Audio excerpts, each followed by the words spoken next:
میرا شوہر مجھ سے 20 سال بڑا تھا۔ ہم دونوں بہت لڑائی جھگڑا کرتے تھے۔ ایک دن میرے شوہر کا BP ہائی ہوا اور اس کو فالج ہو گیا۔ وہ بستر پر پڑا رات کو روتا رہتا اور اشارے سے بار بار اسٹور روم کی طرف اشارہ کرتا تھا۔ میں اسٹور روم میں جا کر دیکھتی تو وہاں اندر کوئی نہیں ہوتا تھا۔ شوہر کا انتقال ہو گیا۔ مجھے عدت بیٹھے 3 دن ہوئے تھے۔ میرے شوہر کے اشارے یاد آنے لگے۔ ایک دن ملازمہ نہ آئی تو میں اسٹور روم کی صفائی کرنے لگی۔ میری جان نکل گئی کیونکہ اسٹور روم کی صفائی کرتے ہوئے مجھے وہاں میرا شوہر اور اپنی کہتے ہیں کہ زندگی میں سب کے ساتھ ایک نہ ایک دن انصاف ہو ہی جاتا ہے۔ کچھ لوگوں کے ساتھ انصاف ہو جاتا ہے اور ان کو پتہ ہی نہیں ہوتا۔ میں بھی انہی لوگوں میں سے تھی۔ میرا نام مریم ہے۔ میں بہت زیادہ خوبصورت نہیں تھی۔ میرے ماں باپ نے میری شادی ایک گورنمنٹ کے ملازم سے کروائی تھی جو ایک بہت بڑے محکمے میں کام کیا کرتا تھا۔ وہ عمر میں مجھ سے 20 سال بڑے تھے اور اس کے سر پر ایک بھی بال نہیں تھا۔ ہم لوگ جب ساتھ باہر جاتے تو لوگ سمجھتے تھے کہ میں اس کی بیٹی ہوں۔ اس نے مجھے کہا کہ میں زیادہ کھانا کھایا کروں تاکہ میرا 7 سے 8 کلو وزن بڑھ جائے اور میں بھی اس کے برابر کی لگنے لگوں۔ میں نے میں کہہ دیا کہ آپ اپنا وزن کم کیوں نہیں کر سکتے، اور اگلے ہی پل اس نے میرے منہ پر تھپڑ دے مارا۔ ابھی ہماری شادی کو 4 دن بھی نہیں ہوئے تھے اور اس نے مجھے اتنی زور سے تھپڑ مارا کہ میں زمین پر گر گئی۔ میں حیران رہ گئی کہ میں تو مذاق کر رہی تھی، شخص نے مجھے اتنی زور سے مارا۔ اس نے کہا، عورت ہو، عورت بن کے رہو۔ اس گھر میں تمہارے لیے سب کچھ میں ہی کرتا ہوں اور آئندہ میں نے ہی کرنا ہے۔ تمہیں کوئی بھی حق نہیں پہنچتا کہ تم میرا کسی بھی حوالے سے مذاق بناؤ۔ میں نے کہا کہ میں مذاق نہیں بنا رہی، لیکن اس نے اس بات کا بہت برا منا لیا اور اس کے بعد مجھے تانے دیتا رہا۔ وہ روز میرے لیے ایسی چیزیں لے کر آتا تھا جن کو کھانے سے میرا وزن بڑھ جائے۔ مجھے ایسی چیزیں کھانے کی عادت نہیں تھی۔ کبھی میرے لیے پائے تو میرے لیے برگر، یہاں تک کہ میرا معدہ خراب ہو گیا۔ لیکن اس نے کہا کہ اگر تم کھاؤ گی یہی چیزیں کھاؤ گی، نہیں تو کچھ بھی نہیں کھاؤ گی۔ الٹی سیدھی چیز کھانے کی وجہ سے میرا وزن تو بڑھ گیا، عجیب طرح سے میں عجیب بے ڈھنگی سی لگنے لگی تھی۔ سب مجھے کہا کرتے تھے کہ شادی کے بعد تمہیں کیا ہو گیا ہے، اچھی بلی تم خوبصورت ہوا کرتی، اتنی جلدی وزن بڑھا لیا۔ لوگوں کو بتانے کی بھی تو اجازت نہیں تھی۔ زندگی بہت بری گزر رہی تھی میری۔ اس شخص نے مجھ پر ہاتھ اٹھایا، میرے ماں باپ کے سامنے مجھے شرمندہ کروایا۔ میرے ماں باپ کو گالیاں دینا، تانے دیا تھا، مجھے ایک رتی برابر بھی عزت نہیں دی اس نے۔ مجھے لگا کہ وہ میرا خرچہ اٹھائے گا، لیکن اب اس نے مجھے کہنا شروع کر دیا کہ اگر پیسے چاہیے تو تم اپنی نوکری خود کر لو۔ زندگی میں سکون نہیں تھا، کوئی نہ کوئی بات کرتا ہی رہتا تھا وہ۔ میں نے اسکول میں نوکری کرنا بھی شروع کر دی اور میری حالت ایسی ہوتی تھی کہ کبھی کبھی میں اسکول کی کسی لڑکی کے سامنے ہی رونے لگ جاتی۔ باتیں بتانے لگتی، وہ لڑکی بھی حیران رہ جاتی کہ ٹیچر کو ہو کیا گیا ہے، کیونکہ میرے پاس کوئی بھی نہیں تھا جس سے میں بات کر سکتی۔ میرے شوہر کا کہنا تھا کہ جب تک عورت کو مارو نہیں وہ آپ کے ساتھ اچھے طریقے سے نہیں رہتی، اسی لیے میں اپنی بیوی کو بلا وجہ بھی مارتا رہتا تھا۔ اپنے دوستوں کے سامنے بھی میری بے عزتی کرواتا رہتا اور ہمارے ہاں کوئی اولاد بھی نہیں ہو رہی تھی۔ زندگی بہت بری ہو گئی تھی، لیکن کسی کو کچھ نہیں بتا سکتی تھی۔ سب کے سامنے جھوٹ بولنا پڑتا تھا کہ سب کچھ بالکل ٹھیک ہے۔ لوگ اچھی بھلی تھی، پتہ نہیں اس کو میرے ساتھ کیا عداوت ہے۔ میں بہت زیادہ پریشان رہا کرتی تھی۔ اس کو پسند آ جانے کی کوشش کیا کرتی، وہ کہتا میں مان لیا کرتی، لیکن چاہے میں اس کی جتنی بھی باتیں مانوں یا نہ مانوں، اسے مجھ پر غصہ آتا ہی رہتا تھا۔ کبھی کبھی تو مجھے ایسا لگتا ہے کسی اور بات کا غصہ مجھ پہ نکال رہا ہے، کیونکہ مجھ پر غصہ نکالنے کے بعد اپنے دوستوں کے ساتھ ہی باہر چلا جایا کرتا تھا۔ دوستوں کے ساتھ ہنسی مذاق بھی کرتا اور بہت زیادہ خوش بھی رہا کرتا۔ گھر میں بھی دوست آ جاتے اور جس دن اس کا کوئی دوست آ جاتا میرا پورا دن کچن میں گزر جاتا، لیکن میں کوئی شکایت نہ کرتی۔ پھر بھی میں ہی اس کے لیے بری تھی۔ مجھے سمجھ نہیں آتا تھا کہ یہ سب کچھ ہو کیا رہا ہے میرے ساتھ۔ کبھی ایسا لگتا تھا کہ کسی کی نظر لگ گئی ہے یا پھر کسی نے مجھ پر جادو کروا دیا، کیونکہ جو کچھ بھی ہو رہا تھا وہ سمجھ سے باہر تھا۔ میرا شوہر جس آفس میں کام کیا کرتا تھا وہاں خوب رشوت لیا کرتا تھا، بار بار گاڑیاں بدلتا رہا کرتا، اپنے لیے اچھی چیز لے لیا کرتا، لیکن میری چیز کا اس کو خیال ہی نہیں ہوتا تھا۔ میں اپنا خود ہی پورا کیا کرتی۔ اب تو ہم پورے محلے میں مشہور ہو گئے تھے کہ یہ لوگ آپس میں بہت لڑائی جھگڑے کیا کرتے ہیں، اور واقعی ہمارے بہت زیادہ لڑائی جھگڑے ہوئے۔ لیکن ایک دن کیا ہوا کہ اتنی بات نہیں تھی جتنا جھگڑا ہونے لگا۔ میرے شوہر نے چیخنا شروع کر دیا۔ اس نے کہا کہ میں نے تمہیں کہا تھا کہ میرے لیے گوشت پکا کے رکھنا اور تم نے دال پکائی ہے۔ میں نے کہا کہ اگر گوشت کھانا تھا تو پھر اس کے پیسے بھی دے کے جانے تھے۔ ابھی میری تنخواہ نہیں آئی تو میں کہاں سے لے کر آتی۔ یہاں اس سے لڑائی شروع ہوئی اور پھر ادھر ادھر کی باتوں سے ہوتے ہوئے بات یہاں تک پہنچ گئی کہ میں تمہارے ساتھ رہنا ہی نہیں چاہتا، تم تو مجھے اچھی نہیں لگتی، ایک دن بھی میرے دل میں نہیں سمائی، تمہارے ساتھ بری میں رہا ہوں۔ میرے شوہر نے بہت ہی زیادہ غصہ کیا، اس کا بی پی ہائی ہو گیا اور اس کو کوئی عجیب قسم کا دورہ پڑ گیا۔ مجھے سمجھ نہیں آ رہی تھی کہ کیا سے کیا ہو رہا ہے۔ رات کا وقت تھا، میں ایمبولینس کو کال کر دی اور ڈاکٹر کے پاس لے کر گیا، لیکن ڈاکٹر نے کہا کہ آپ نے دیر کر دی ہے، آپ کے شوہر کو فالج ہو گیا، اب نہ تو یہ چل سکتے ہیں اور نہ ہی بول سکتے ہیں، ان کا سارا جسم بیکار ہو گیا ہے، سوائے ان کی آنکھوں کے اور ہاتھ کے 2-4 انگلیوں کے علاوہ۔ میرے شوہر کا پورا جسم بیکار ہو گیا تھا۔ اس نے غصہ کر کے اپنا بی پی ہائی کیا اور بی پی ہائی ہونے کی وجہ سے اسے فالج کا دورہ پڑ گیا تھا۔ 2-4 دن اسے ہاسپٹل میں رکھا گیا، اس کے بعد گھر لے آئے۔ اب میں اس کا خیال رکھا کرتی تھی، وہ کچھ بولتا نہیں تھا اور ہل بھی نہیں سکتا تھا، اس کی آنکھوں میں مجھے کوئی ندامت اور شرم نظر نہیں آتی تھی۔ میں بھی اس بات سے بالکل بھی خوش نہیں تھی۔ اس کے ساتھ یہ سب کچھ کیا ہوا ہے، وہ میرا شوہر تھا، میرے دل میں یہ بات آ ہی نہیں سکتی تھی۔ بیوی کبھی بھی اپنے شوہر کا نقصان نہیں کروانا چاہتی، چاہے شوہر جیسا بھی ہو۔ اب اس کے گھر میں پیسے بھی نہیں آ رہے تھے، میں نوکری بھی کرتی، اس کو بھی سنبھالتی، گھر بھی چلاتی، سب کچھ کیا کرتی۔ میرے شوہر کی آنکھیں بدلنے لگی تھیں، اس کو یہ احساس ہونے لگا تھا کہ جس عورت کو میں نے اتنا برا بھلا کہا، کہ جس عورت کے ساتھ میں نے اتنا برا کیا لیکن پھر بھی میرے ساتھ کتنا اچھا کر رہی ہے۔ ایک دن میرے شوہر نے عجیب سا اشارہ کیا، میں سمجھی نہیں کہ وہ کیا چاہتا ہے، ویسے اس نے انگلیوں سے اشارہ بنایا ہوا تھا جس کا مطلب تھا کہ مجھے باتھ روم جانا ہے یا پھر مجھے بھوک لگی ہے، لیکن آج اس نے جو اشارہ کیا وہ کچھ الگ تھا۔ وہ اسٹور روم کی طرف اشارہ کر رہا تھا، لیکن اس کا مطلب یہ نہیں تھا کہ اسے اسٹور روم جانے کی ضرورت تھی۔ میں نے پوچھا کہ کیا بات ہے، کیا چاہیے، آپ کو بار بار اشارے کیوں کر رہے ہیں؟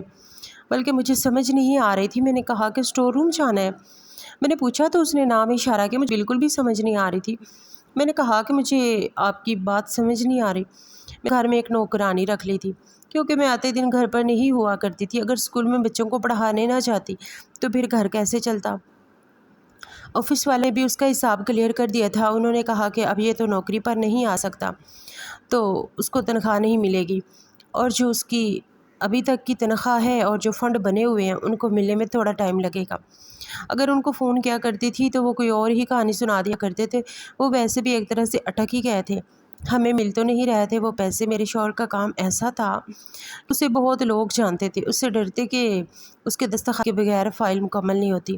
دستخط کرنے کے لیے لاکھوں روپے کی رشوت بھی لیا کرتا تھا، لیکن اب اس کی حالت ایسی ہو گئی تھی کہ واقعی اس پر رحم آتا تھا۔ اس کے کچھ رشتہ دار بھی تھے جو پہلے تو اس کے آس پاس منڈلاتے رہتے تھے، اس سے پیسے وغیرہ بھی لے کے جایا کرتے تھے، لیکن آج کل بالکل بھی گھر نہیں آتے تھے، فون بھی نہیں کرتے تھے۔ میرے شوہر کو احساس ہو گیا تھا کہ اس کی مشکل وقت میں اس کی بیوی ہی اس کے کام آ رہی ہے۔ میرا شوہر ہر روز رات کو اسٹور روم کی طرف اشارہ کرتا اور روتا رہتا، میں بھی رو پڑتی تھی، مجھ سے اس کی حالت دیکھی نہیں جاتی تھی۔ ہماری شادی کو اتنا عرصہ تو نہیں ہوا تھا، صرف 3 سال کا عرصہ ہی تو ہوا تھا۔ ہاں یہ بات الگ ہے کہ اس 3 سال میں اس نے میرا بہت خون جلایا تھا، مجھے بہت تکلیف دی تھی، لیکن میں نے اسے معاف کر دیا تھا کیونکہ شاید اس کو سزا مل چکی تھی، میں اسے سزا نہیں دینا چاہتی تھی۔ میرا شوہر بار بار روتا تھا اور اسی طرح بار بار اشارہ کرتا تھا، میں اس کی ضد پر جا کر دیکھتی بھی تھی، لیکن اسٹور روم میں ایسا کچھ نہیں تھا، نہ تو کوئی چیز جو اس کو چاہیے تھی اور نہ ہی کوئی ایسی چیز جو اس کی تھی۔ انسان جو بستر مرگ پر پڑا ہے، وہ اگر کوئی بار بار بات کرے تو ظاہر ہے کہ وہ ایک ضروری بات ہوگی، لیکن مجھے سمجھ نہیں آ رہا تھا۔ ایک دن میرے شوہر کی کزن بھولے بھٹکے وہاں آ گئی، شور سے تو نہیں ملی لیکن میرے ساتھ عجیب و غریب قسم کی باتیں کرتی رہی، کہنے لگی کہ ان کی بقیہ تنخواہ اور فنڈ کے پیسے کب ملیں گے۔ میں نے کہا کہ مجھے نہیں پتا، تو روز فون کرتی ہوں، لیکن وہ کوئی نہ کوئی بہانہ کر دیتے ہیں، وہ تو کافی سارے پیسے ہوں گے، ان کا کیا کروں گی؟ میں نے کہا کہ ان کا علاج کرواؤں گی، شاید ان کو دوسرے شہر لے کے جاؤ تاکہ ان کا علاج ہو سکے۔ کہنے لگی کہ جہاں پر یہ کام کرتا تھا سنا ہے بہت رشوت چلتی ہے، تو جو پیسے لے کر آتا تھا وہ کہاں کرتا تھا، اس نے کوئی دوسری شادی تو نہیں کی ہوئی تھی؟ میں نے کہا کہ مجھے نہیں پتا، لیکن مجھے تو وہ پیسے نہیں دیا کرتا تھا۔ کہنے لگی کہ پھر ضرور اس نے کوئی دوسری شادی کر رکھی ہوگی۔ میں نے کہا اگر ایسا ہوتا تو وہ عورت ابھی تک منظر عام پر آ جاتی، لیکن میرے شوہر نے نہ مجھے کچھ بتایا اور نہ ہی ایسا ہوا ہے۔ کہنے لگی کہ لگتا ہے کہ تم جھوٹ بول رہی ہو، میں نے سنا ہے کہ یہ روزانہ نہ جانے کتنے ہزار روپے لوگوں سے رشوت لے لیا کرتا تھا، اتنے سارے پیسے اس نے کہاں کر دیے؟ تمہارے ہی ناز نخرے اٹھائے ہوں گے۔ مجھے بھی غصہ آ گیا اور میں نے کہا کہ دیکھو میں نے نوکری کے لیے مہینے کے 30 دن ذلیل ہوا کرتی تھی، گرمی ہو یا سردی میں ضرور جایا کرتی تھی اپنے کام پر، ہزاروں بچوں کے ساتھ اپنا دماغ خراب کیا کرتی تھی، تب کہیں جا کر مجھے وہ 25,000 روپے ملا کرتے اور وہ بھی گھر میں کھانے پینے میں لگ جایا کرتے تھے۔ مجھے نہیں پتا اس کے پیسوں کو، اگر تم نے تلاش کرنا ہے تو کر لو، اس کے پیسوں کو بھی اور اس کی دوسری بیوی کو بھی، اور وہ جب مل جائے تو مجھے بتا دینا۔ اس سے زیادہ میں کچھ نہیں کہہ سکتی تھی۔ اس نے کہا کہ تم بہت بدتمیز ہو، تمہارا شوہر بھی ایسے ہی بدتمیز تھا، تمیز کے ساتھ یہ سب کچھ ہوا ہے، دیکھنا کہیں تمہارے ساتھ بھی ایسا نہ ہو جائے۔ وہ چارپائی پہ پڑا ہے، تم اس کی دیکھ بھال کر رہی ہو، اگر تم بھی چارپائی پر پڑ گئی تو پھر تمہاری دیکھ بھال کون کرے گا؟ دونوں میاں بیوی اسی طرح پڑے اس دنیا سے رخصت ہو جاؤ گے۔ میں حیران تھی کہ لوگ کسی بھی حال میں آپ کو نہیں چھوڑتے۔ میں ابھی بھی اس کے ساتھ کوئی بدتمیزی نہیں کرنا چاہتی تھی۔ میں نے اسے کہا کہ ٹھیک ہے، اب وہ یہاں سے جا سکتی ہے۔ وہ وہاں سے چلی گئی۔ میں نے اپنے شوہر کو یہ سب کچھ بتایا، وہ بھی سن رہا تھا، سمجھ بھی رہا تھا، لیکن بول نہیں سکتا تھا۔ اس کی آنکھوں میں بھی آنسو آ گئے، وہ مجھ سے بہت ساری باتیں کرنا چاہتا تھا لیکن اب وہ بول نہیں سکتا تھا۔ ڈاکٹر کو چیک کروایا تھا، ڈاکٹر کا کہنا تھا کہ آپ ان کا علاج کروا لیں، لیکن مسئلہ حل ہونے والا نہیں ہے، فی الحال تو ایسے ہی لگ رہا ہے۔ پھر بھی اگر آپ کو کسی دوسرے ڈاکٹر سے کوئی مشورہ لینا ہے تو آپ کسی اور ڈاکٹر کے پاس لے جائیں، کسی اور شہر میں لے جائیں، ہم تو یہی کہہ سکتے ہیں۔ ڈاکٹر بھی ہر مہینے آیا کرتا تھا لیکن کوئی بھی اچھی خبر نہیں سنا رہا تھا، بس میرا شوہر بار بار اسٹور روم کی طرف اشارہ کرتا اور مجھے یہ بات سمجھ نہیں آتی تھی، وہ روتا رہتا۔ ڈاکٹر کہتے تھے کہ اگر روتا رہے گا تو اس کی دوائی اثر نہیں کرے گی۔ میں اس کو تسلی دیا کرتی تھی لیکن اس کے دل کو سکون نہیں ملا کرتا تھا۔ اسی طرح ایک صبح میں اپنے شوہر کو جگا رہی تھی لیکن وہ جاگ نہیں رہا تھا۔ تھوڑی دیر کے بعد مجھے احساس ہوا کہ وہ شاید اس دنیا میں نہیں ہے۔ میرے قدموں تھلے سے زمین نکل گئی۔ میں نے فوراً ڈاکٹر کو بلایا۔ ڈاکٹر نے کہا کہ تو شاید رات میں اس دنیا سے رخصت ہو گئے اور یہی ان کے لیے اچھا تھا، کیونکہ اس طرح کی زندگی کو جیا نہیں جاتا۔ تو جب انسان اپنی امید چھوڑ دیتا ہے ویسے بھی زندہ نہیں رہا جاتا۔ مجھے اپنے شوہر کے جانے کا بہت دکھ تھا۔ اس نے چاہے جتنا بھی برا کیا ہو، پھر بھی اس کے ساتھ ایسا کچھ نہیں ہونا چاہیے تھا۔ اسے زندہ رہنے کا حق حاصل تھا۔ اسے دفنا دیا اور میں عدت میں بیٹھ گئی۔ میں نے کہا کہ میں عدت پوری کروں گی۔ اس بیچ میں میرے گھر میں نوکرانی آیا کرتی تھی اور گھر کے کاموں کو وہی کیا کرتی تھی، باہر سے سامان وغیرہ بھی وہی لا کر دیا کرتی تھی۔ میں باہر بالکل بھی نہیں جاتی تھی۔ اپنے شوہر کی روح کو عزت دینے کا میرے پاس یہی طریقہ تھا۔ میں عدت پوری کرتی اور میں یہی کر رہی تھی۔ ایک دن دروازے پر دستک ہوئی اور مجھے نوکرانی نے آ کر بتایا کہ آپ سے کوئی عورت ملنا چاہتی ہے، اس کے ساتھ 2 بچے بھی ہیں۔ میں نے کہا ٹھیک ہے۔ جب اس نے مجھے نام بتایا تو میں نے کہا کہ میں تو ایسی کسی عورت کو نہیں جانتی، اسے بیٹھک میں بٹھاؤ، میں آ رہی ہوں۔ جب میں گئی تو میں نے اس عورت کو دیکھا، میں نے اس کو واقعی پہلے کبھی نہیں دیکھا تھا اور ان بچوں کو بھی نہیں۔ اس نے کہا کہ میں تمہارے شوہر کی دوسری بیوی ہوں، ہماری شادی کو 2 ڈھائی سال ہو گئے ہیں، یعنی جب اس نے تم سے شادی کی اس کے 4 مہینے بعد ہی اس نے مجھ سے شادی کر لی۔ میں اپنے بچوں کا اور اپنا حق لینے آئی ہوں۔ میں نے جب اس کی یہ بات سنی تو میں حیران رہ گئی۔ اس کا مطلب ہے کہ شاید میرے شوہر کے رشتہ داروں کو بھی شک تھا کہ میرے شوہر نے دوسری شادی کر لی، تبھی تو وہ یہ بات کر کے گئی تھی۔ جو عورت اس دن میرے گھر آئی تھی جھوٹ نہیں بول رہی تھی۔ میں نے کہا کہ مجھے تو اس بارے میں پتہ نہیں تھا، اور تمہیں شرم نہیں آئی کسی کے شوہر سے دوسری شادی کرتے ہوئے؟ اس نے کہا کہ دیکھو شرم کی بات مجھ سے نہیں کرو، میں بھی مجبور تھی اور میں تم سے زیادہ خوبصورت ہوں۔ وہ مجھے پسند کرتا تھا، اس نے مجھ سے شادی کر لی اور 2.5 سال میں 2 بچے بھی پیدا ہو گئے۔ میں حیران تھی۔ میں نے کہا اگر آج میرے بچے تو میں کم از کم اکیلی تو نہ ہوتی۔ میں نے کہا کہ خوبصورت تو میں بھی تھی، لیکن اس نے جان بوجھ کے مجھے بدصورت بنانے کی کوشش کی۔ اس نے کہا کہ مرد ایسا کیوں کرے گا؟ شاید تمہاری قسمت ہی خراب ہے۔ لیکن یہ ساری باتیں اب ماضی میں چلی گئی تھیں۔ وہ اس دنیا سے چلا گیا ہے، بس میرے بچوں کا حصہ چاہیے۔ میں نے کہا کہ وہ کچھ بھی چھوڑ کر نہیں گئے ہیں۔ اس کی نوکری والوں نے ابھی تک پیسے نہیں دیے، جب وہ پیسے آئیں گے تو اس میں سے تمہیں آدھے پیسے دے دوں گی، اور یہ گھر بھی ویسے کرائے کا ہے۔ اس گھر کو تو میں چلاتی تھی، تمہارا شوہر نہیں چلاتا تھا، پیسے تم پر ہی لٹا کر آیا کرتا تھا، تبھی تو اس گھر میں 1 روپیہ نہیں ہوتا۔ تم اس کی زندگی میں عیش کر رہی ہو، اب تمہیں کیا چاہیے؟ اس عورت نے مجھ سے جھگڑا کرنا شروع کر دیا اور گھر میں تلاشی لینے لگی۔ میں نے کہا کہ کچھ بھی نہیں ہے، جاؤ یہاں سے۔ میرا بی پی بڑھنے لگا، مجھے بہت زیادہ غصہ آ رہا تھا۔ وہ عورت بڑی ہی زیادہ ضدی تھی، لیکن جب اسے بھی کچھ نہ ملا تو وہ وہاں سے چلی گئی۔ اس نے کہا کہ میں بھی نظر رکھوں گی، جب اس کی تنخواہ کے پیسے آئیں گے تو میں اپنا حصہ لینے کے لیے آ جاؤں گی، مجھے سب کچھ پتہ چل جائے گا۔